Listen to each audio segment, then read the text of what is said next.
A book that I like to recommend to my students is Ig Nobel Prizes by Marc Abrahams. So why not something traditional like A Room with a View by E.M. Forster? Well, the reason is when you read a novel, you have to commit yourself to a lot of time and a lot of effort, a lot of characters, names to remember, obscure words that probably you don't know. The advantage of reading a popular science book like Ig Nobel Prizes is that it comes in nice little chunks, short chapters, 3 or 4 pages long.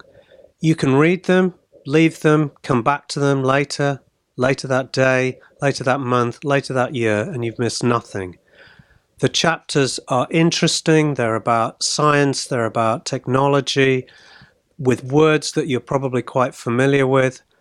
But in the case of this particular book, very quirky, strange research that you might be interested in reading in Italian if you'd read it in Italian. So the Nobel Prizes started off as a kind of way to ridicule scientists who'd done very, very strange research, or as a reaction against normal, straightforward science.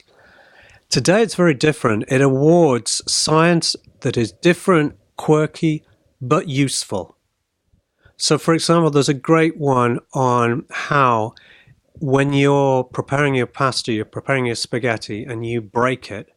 If you're English, you break it, not if you're Italian. But if you're English, you break it, and it doesn't break in half. Why? So two French scientists investigated this in terms of physical rods, iron rods, and what happens when you break brittle things like that.